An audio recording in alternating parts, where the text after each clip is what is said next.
book of Revelation speaks about a judgment of thirds. In the case of the former Erie, west of Hornell, it's a judgment of 2/3 imposed by Conrail, which will be free to rip up this trackage after the end of 1997.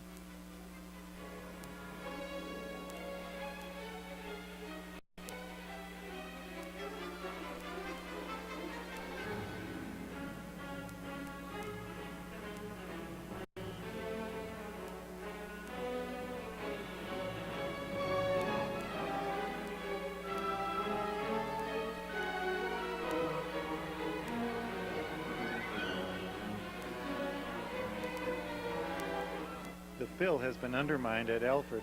$1.5 million was spent here in 1972 restoring the line.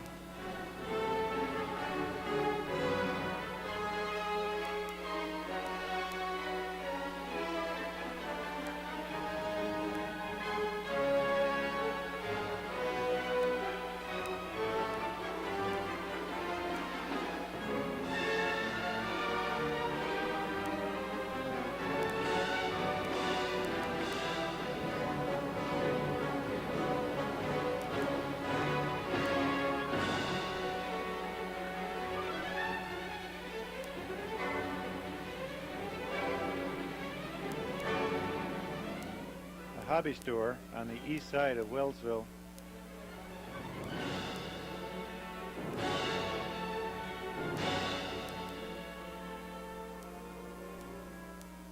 Perhaps in our next installment we can show the renovation efforts of this depot.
This sad sight confronts us as we approach Olean.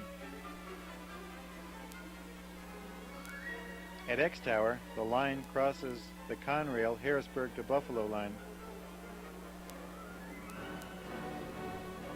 At last we see some activity as the line is in service between here and Jamestown.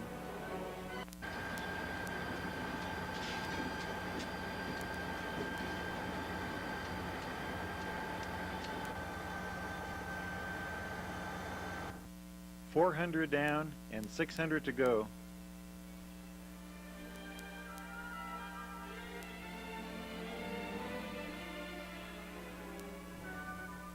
At Salamanca, the Buffalo, Rochester, and Pittsburgh station is now the Salamanca Rail Museum. The Erie Depot still stands, but is in sad condition, as you can see.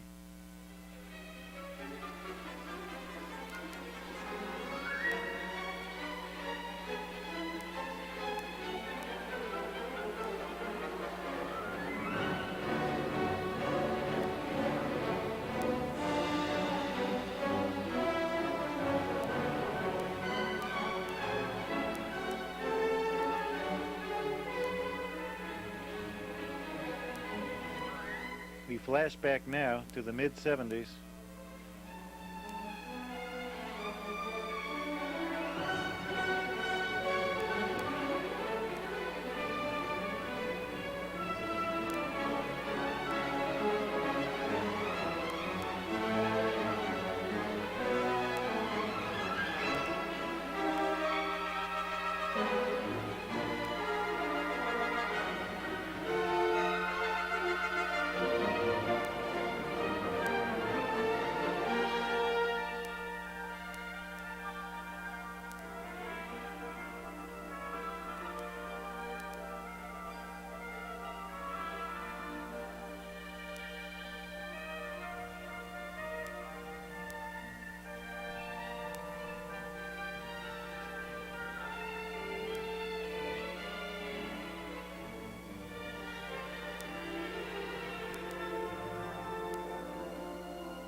The original line turned north here to head toward Dunkirk.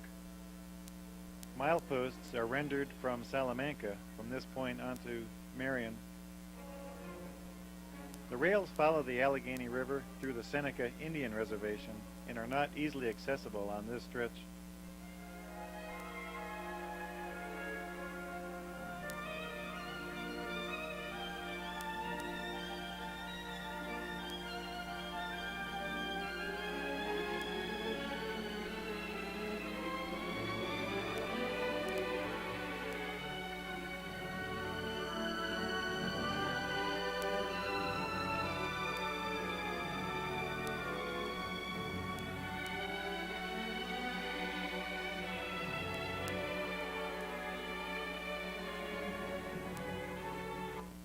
Lucille Ball may not have loved Jamestown, but Jamestown almost loved Lucy enough to propose turning the station into a museum.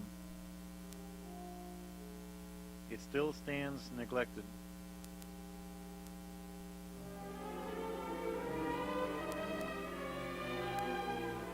In the early 50s, this special arrives, with the dignitaries about to be ushered into some classic automobiles.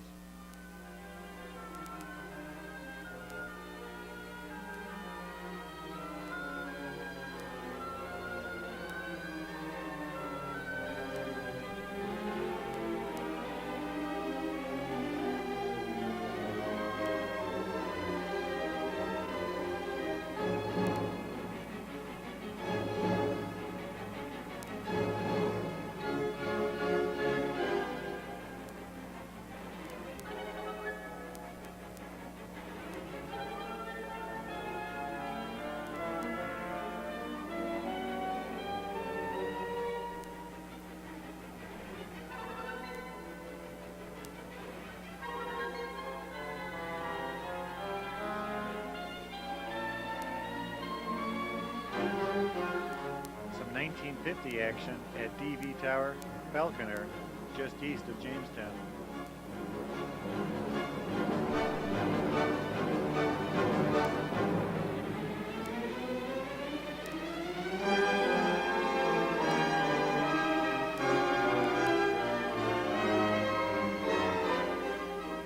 This motor car required over 2 hours for the 69-mile run to Buffalo. There were not many riders on board.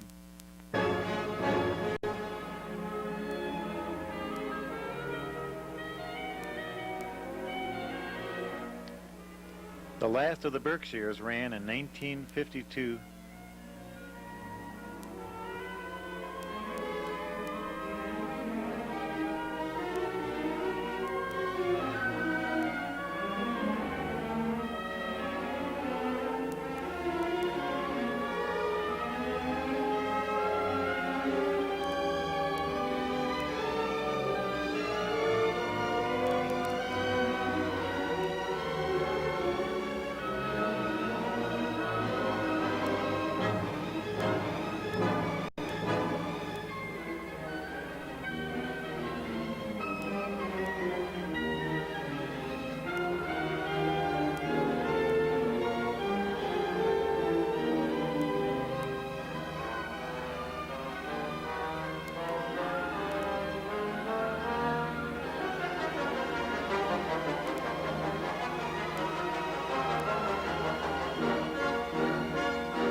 In 1951, the E-8s arrived.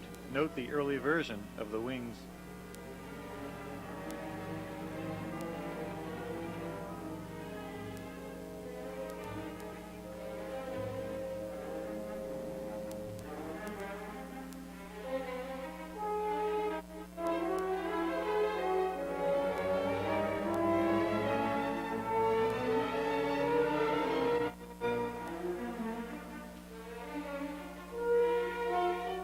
Old coach attached to some maintenance of wayfarers.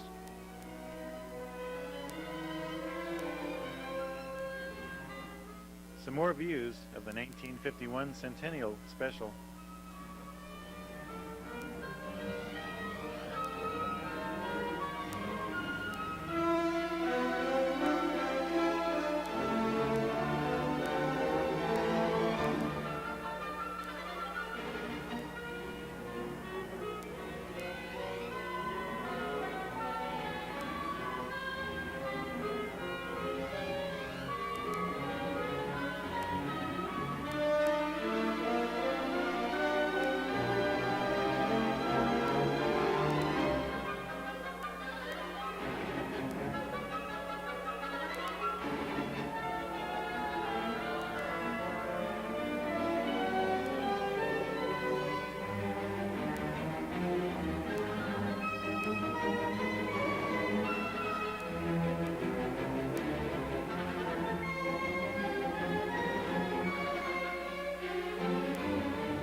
New York Central's Dunkirk, Allegheny Valley, and Pittsburgh line crossed here.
Some local switching activity near the Jamestown electric power plant. Our succession of eras now moves to 1987, when DV Tower was still active but in its final years. Today, the local train crews must throw their own switches.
Coming west light. Up in one. Okay? Yep. Yep.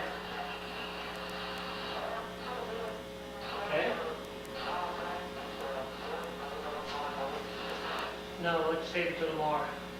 Okay, 3-0 and 0-6. Righto. Talk to you later.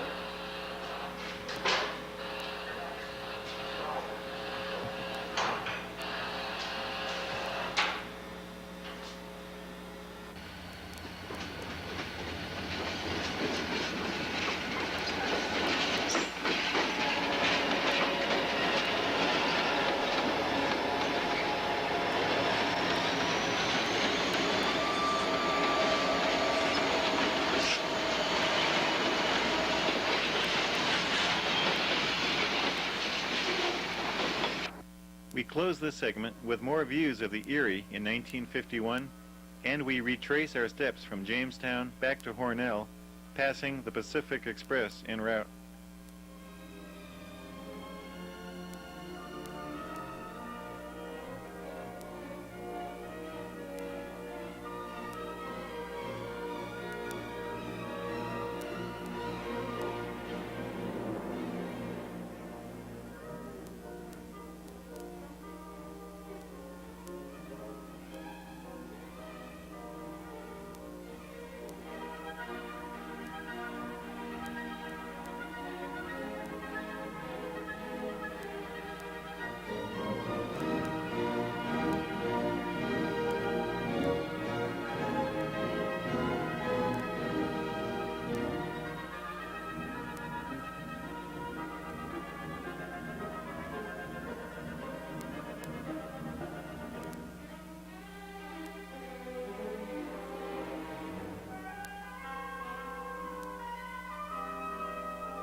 And back into Hornell, long before anybody thought of turning a rail over.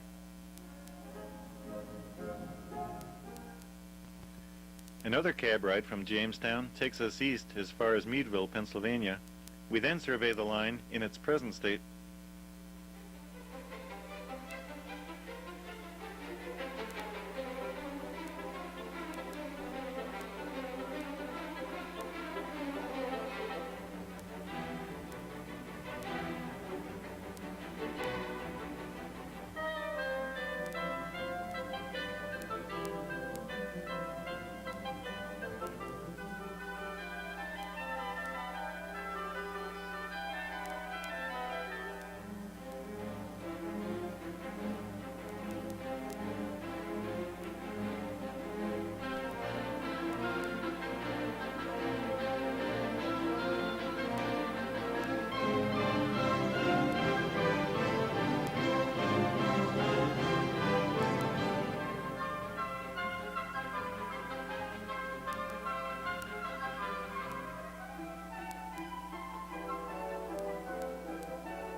One final glimpse of Big Steam.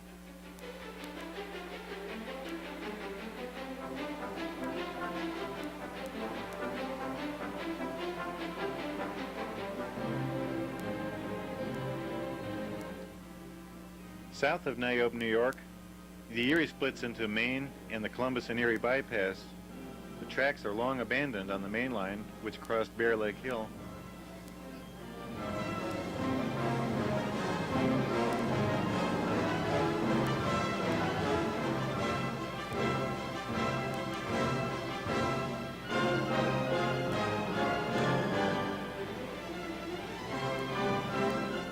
Tracks are still in place on the bypass, but no longer in use. The 42-mile stretch between Corry and Meadville was to be ripped up by Conrail, but the state of Pennsylvania has stepped in And now the Oil Creek in Titusville operates the line. The Oil Creek in Titusville is a subsidiary of the New York and Lake Erie, and passenger excursions are possible in the summer of '96.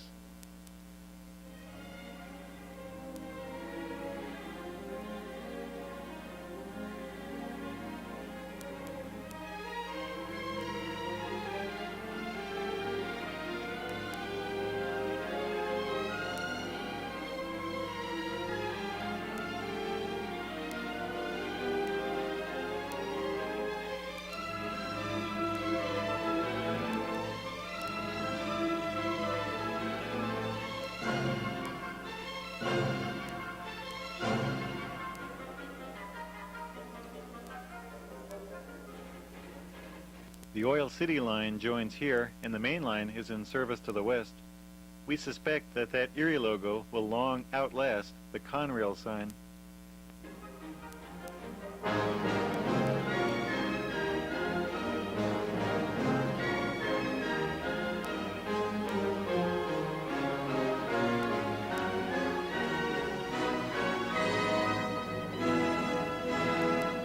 The High Ridge at Atlantic.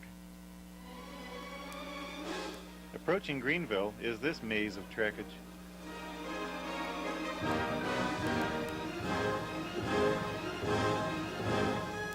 A small museum stands adjacent to the Erie station.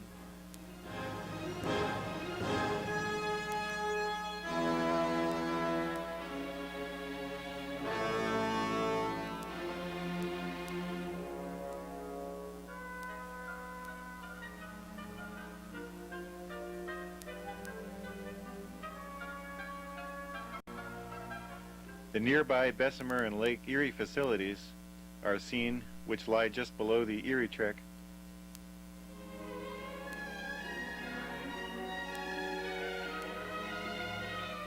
A comparison view from the lake cities in 1968.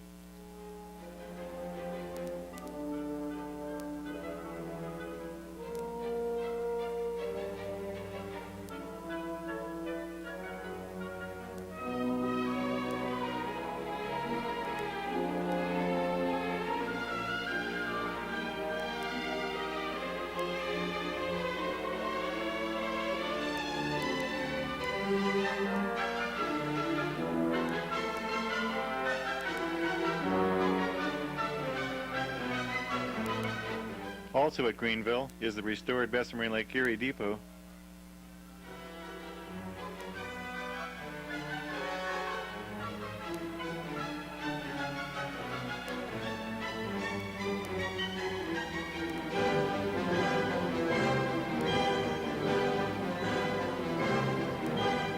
East of Sharon, the former passenger main through downtown Youngstown is completely gone, while the bypass is intact.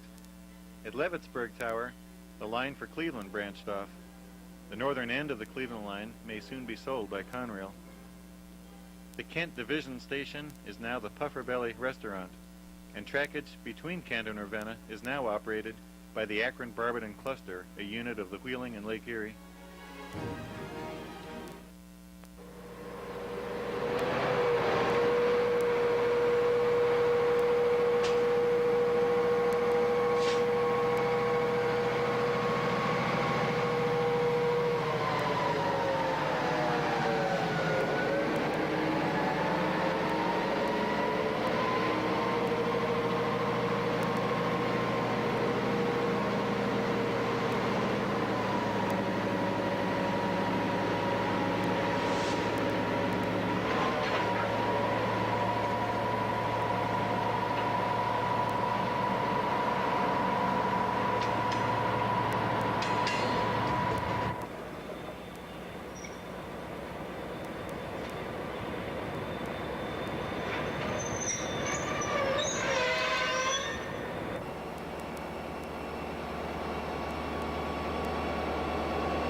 New stone trains for Thomas Asphalt resulted in reactivation of a half mile of the old Erie main.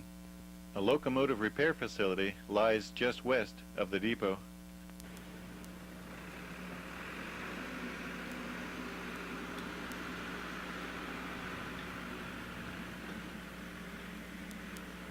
On the morning of April 17th, the trailing truck of a cut of 7 loaded grain cars spread the rails and was dragged for half a mile before plunging onto the CSX, former B&O main below. They used to have an interchange track here, but apparently they found a more direct method. Over the years, there have been a number of wrecks on the B&O and the Erie in this vicinity.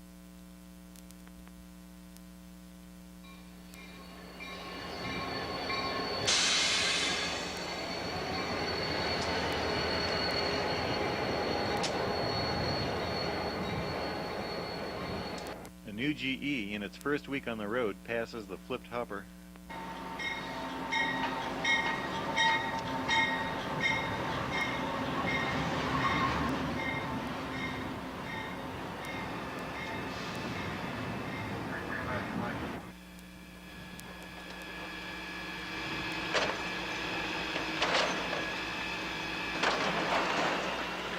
Naturally, they had just rebuilt the crossing circuits.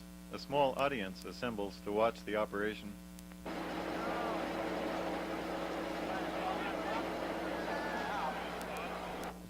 "4 miles west of Kent is Talmadge, our hometown.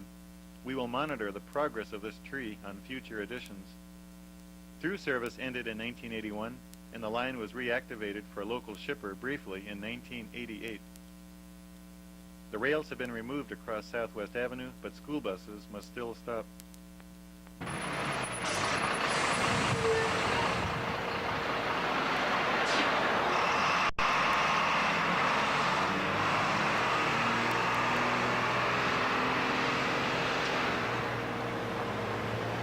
Construction of the Erie through a local Talmadge cemetery earned a page in Ripley's Believe It or Not.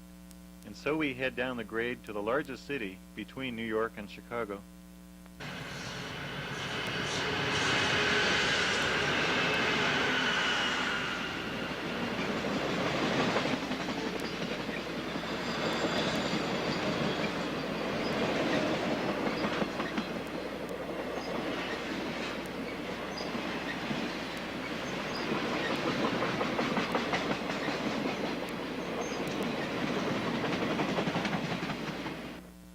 Look for the layover sleeper as a B&O fan trip passes the Erie station in 1956.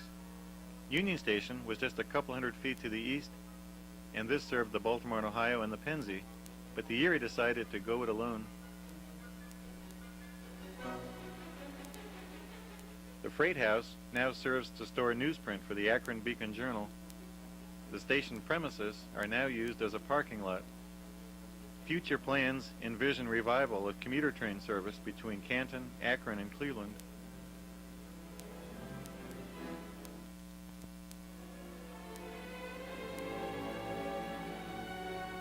Another water tower base approaching Barberton.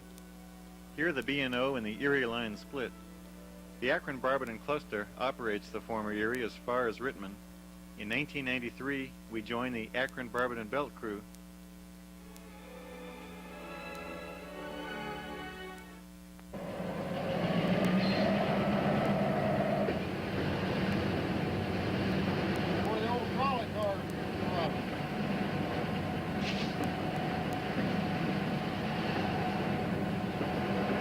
Packaging Corporation of America and Morton Salt are the two Rittman shippers.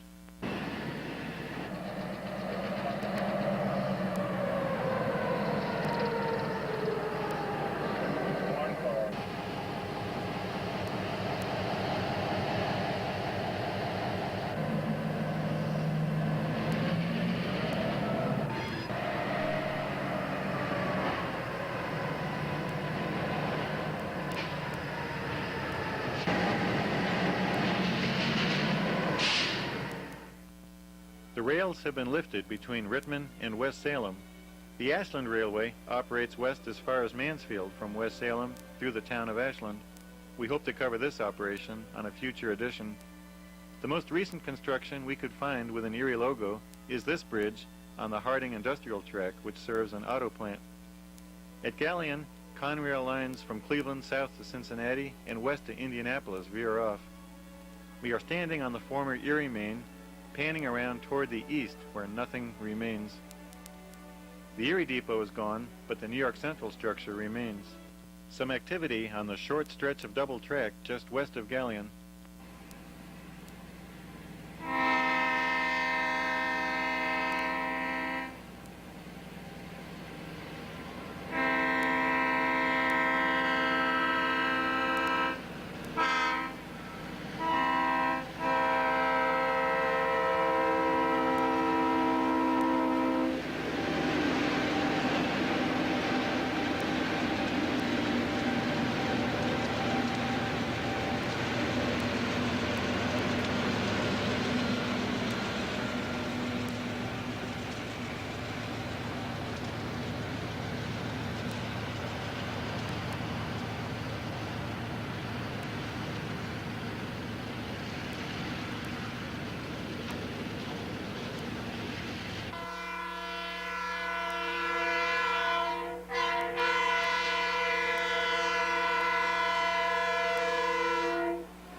With 20 to 30 freights daily, this is by far the busiest stretch of the former Erie. Unfortunately, it's only for 29 miles.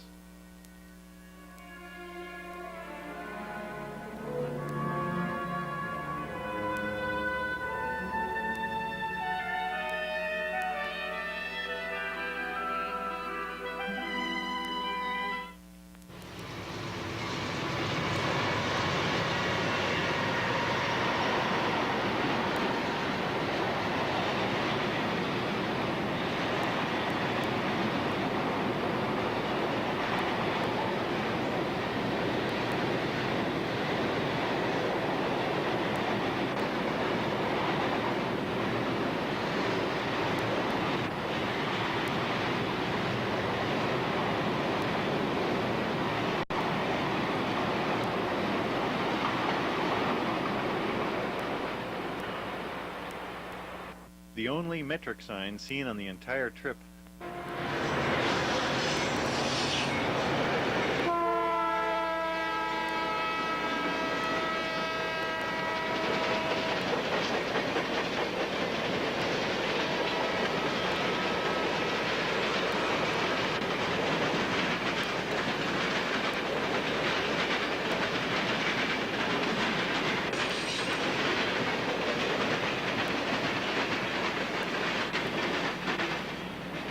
When the trains approach, the modelers fly out the door.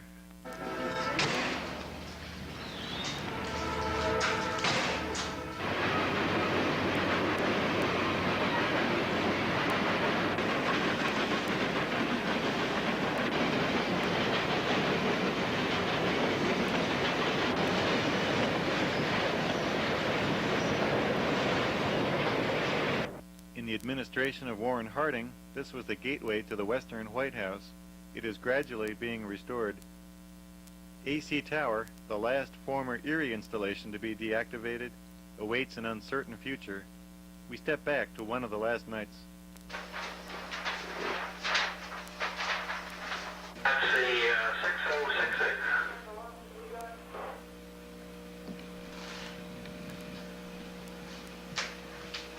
Conrail Marion, calling TV 55, engine 6066.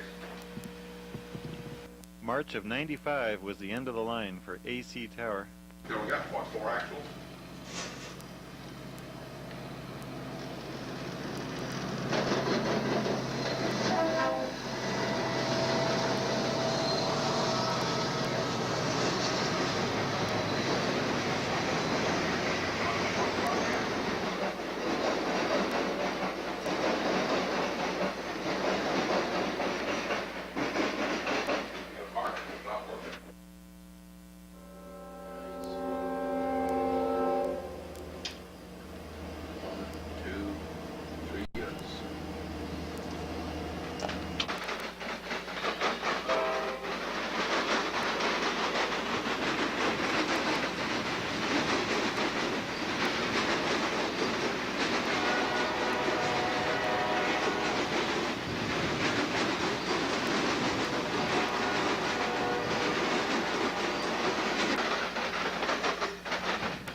westbound high and wide extra passed on the final night of tower operation.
Two to 3,000 tank cars annually cycle through this shop, the one-time diesel repair shop.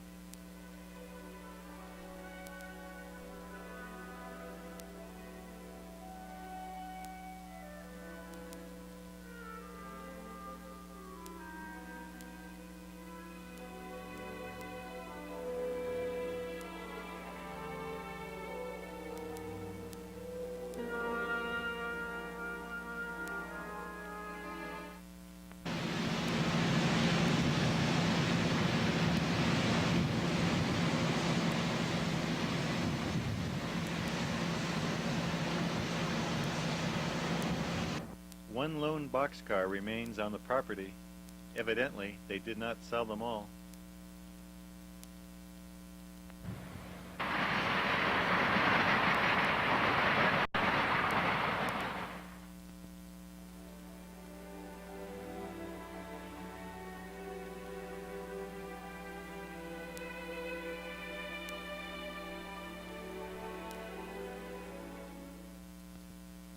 Action is pretty sparse from this point west.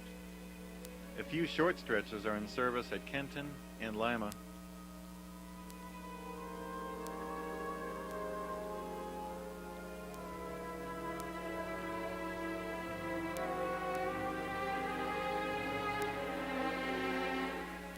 A few of the old shops buildings at Kenton.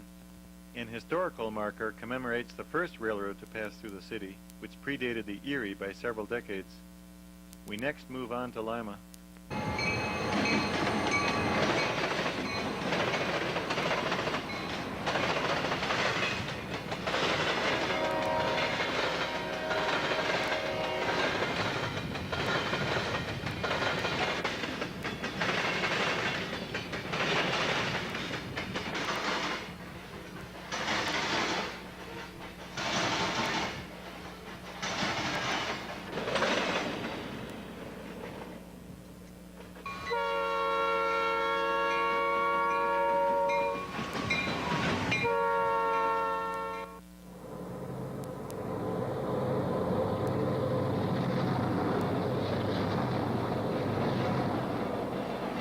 One mile to the north, on the former Pennsy Main, a road railer passes now closed NS Tower.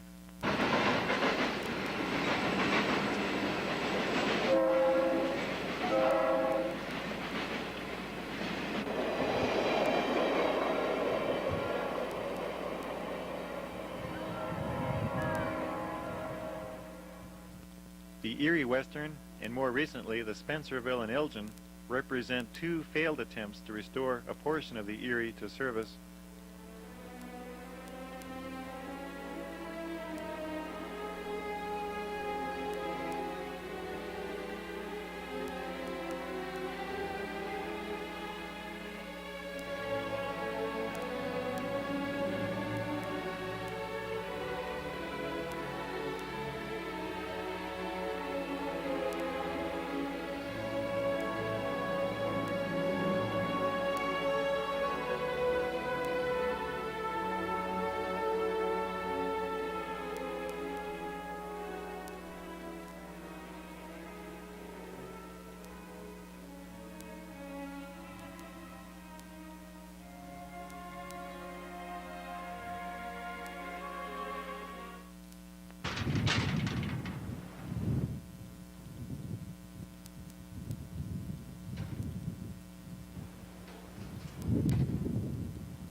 mileposts are reckoned from Marion. At Decatur, the freight station and the passenger depot are both in service. The passenger depot was formerly a museum and now serves a Boys and Girls Club.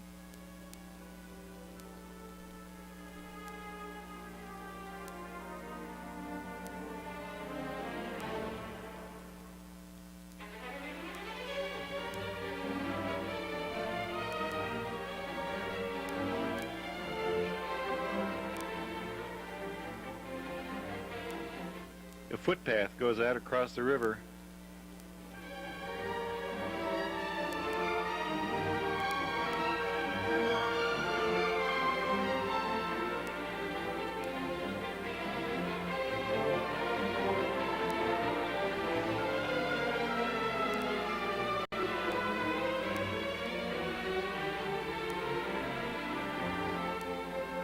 This is the Wabash Depot at Huntington, now a pizza parlor. The Erie station was once an antique store but has since burned down. Except for this bridge, very little remains of the Erie right-of-way. As we pan around, it's difficult to imagine that tracks ever crossed here. Some old-time scenes from 1964 and 65 in and around Huntington Station, showing the lake cities, which passed eastbound and westbound in mid-afternoon.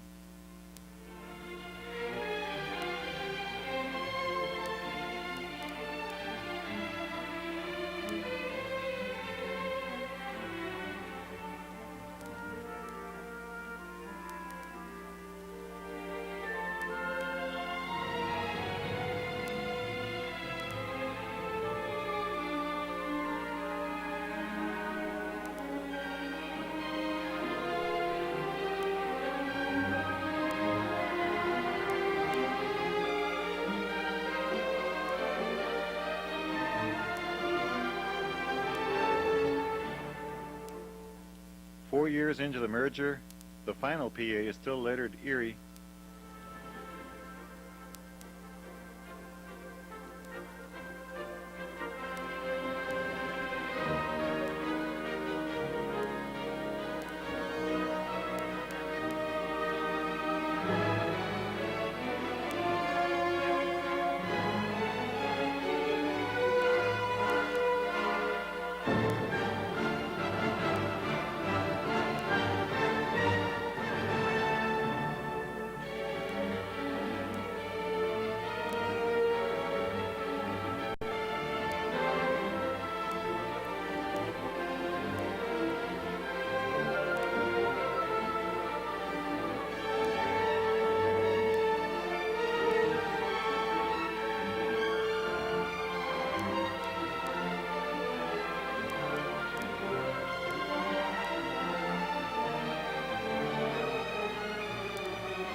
To save money, the Chicago sleeper would shortly be terminated at Youngstown, and the diner would not operate west of Huntington.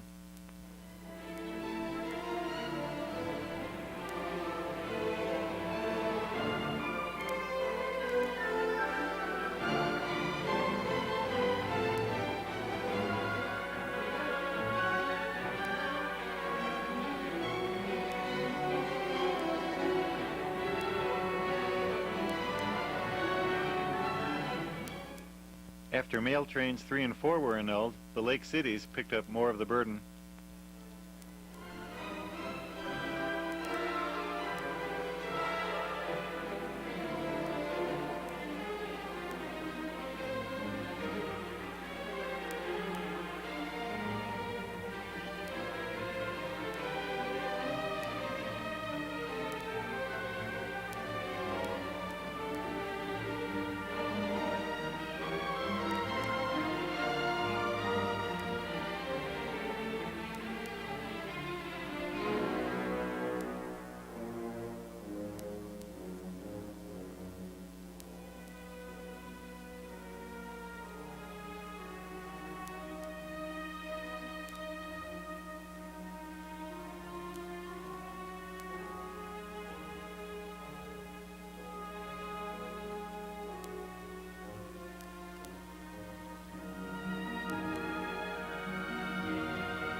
And so we pace these alcoves west to oblivion.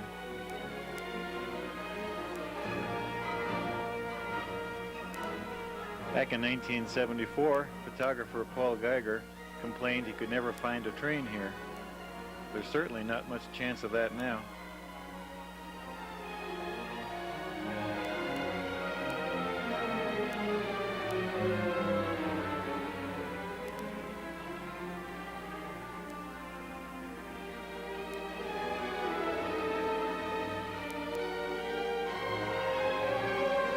If this building is not torn down, it will soon fall down. Either way, the pigeons will lose a major roosting site.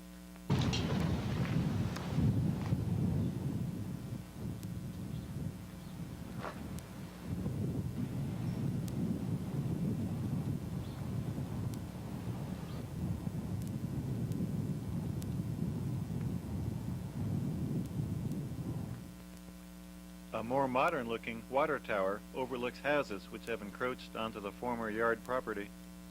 A single track is in place to serve a major grain shipper in the area. A short line handles this traffic.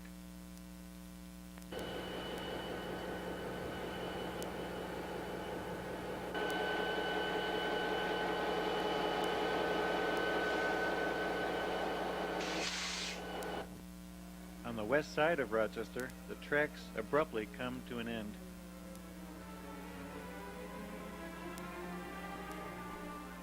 Some of the fill has now been excavated. It's difficult to imagine that there was once a main line running across this field. We pick up the rails again at Monterey for a 14-mile stretch into North Judson, an occasional excursion operator called J.K. Lines.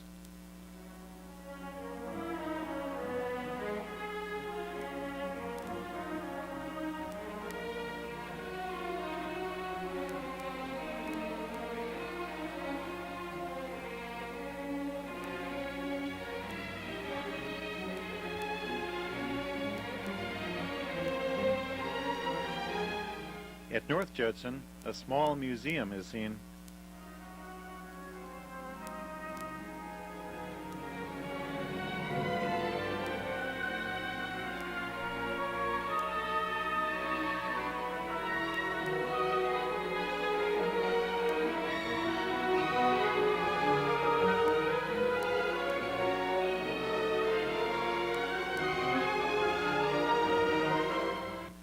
This entire region is laced with abandoned rights-of-way.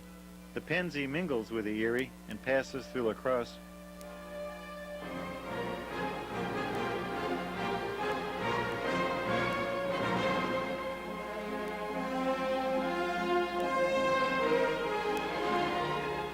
The final Erie depot we encountered was this sad-looking affair at Crown Point.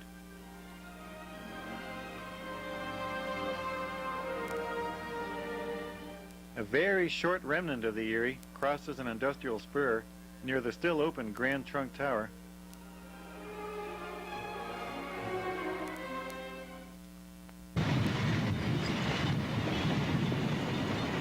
This place was once just a sea of diamonds. In the local news, the town is trying to get Grand Trunk Western to slow its trains down through town. What did you tell me on the side? Yeah.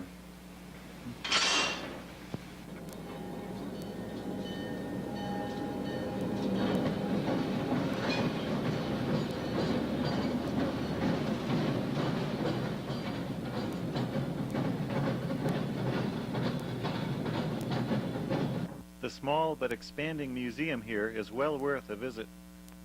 Just line it. Yeah, right. Okay. So that's 125. Measurements were being taken for a new piece of rolling stock.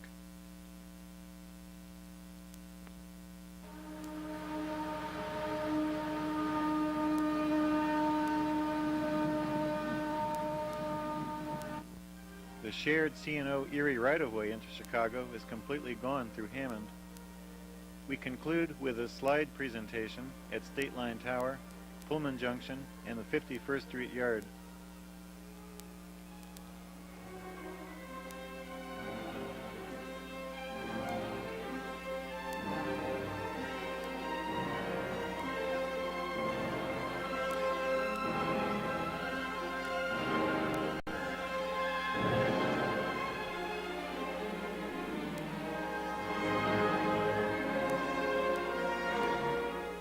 two PA-powered freight trains passing each other.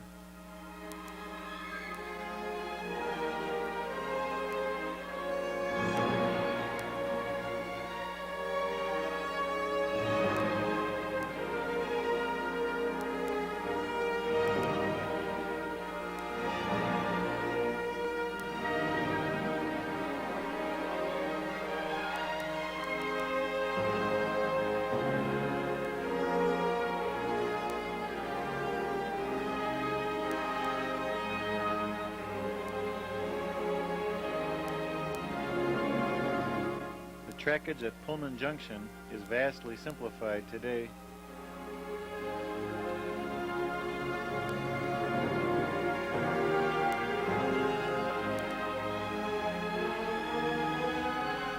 Englewood sees very light-duty freight service, but the Orland Park commuter trains still rumble through here.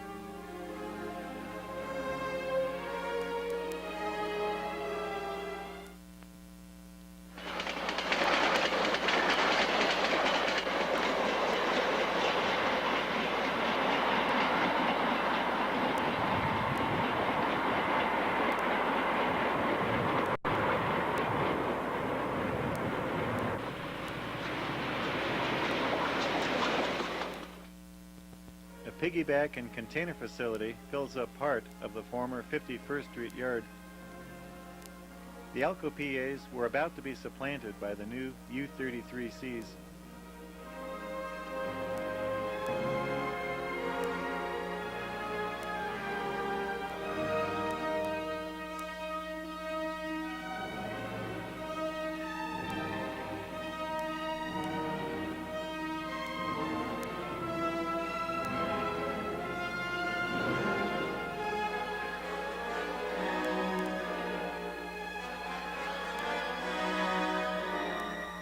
From the back end of Amtrak's James Whitcomb Riley.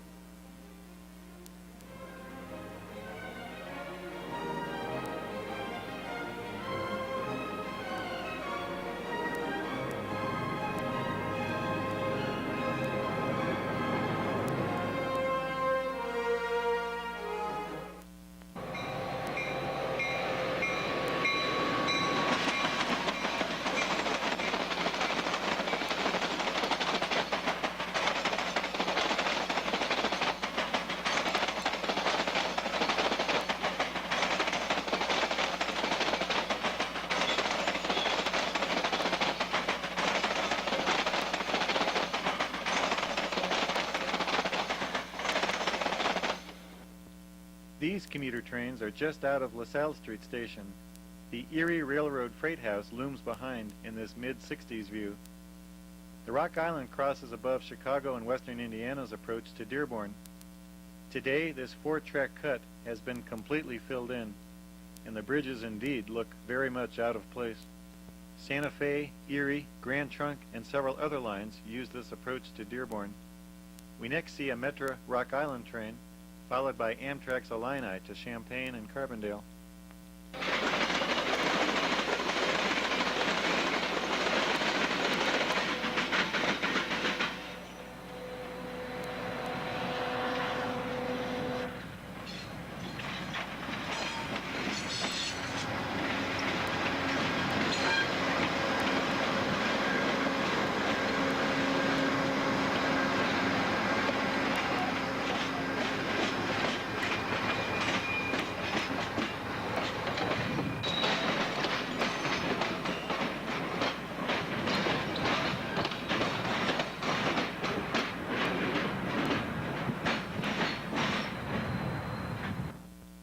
And so the journey of 1,000 miles comes to an end. I trust we have shared some good memories on your trip down Erie Lane.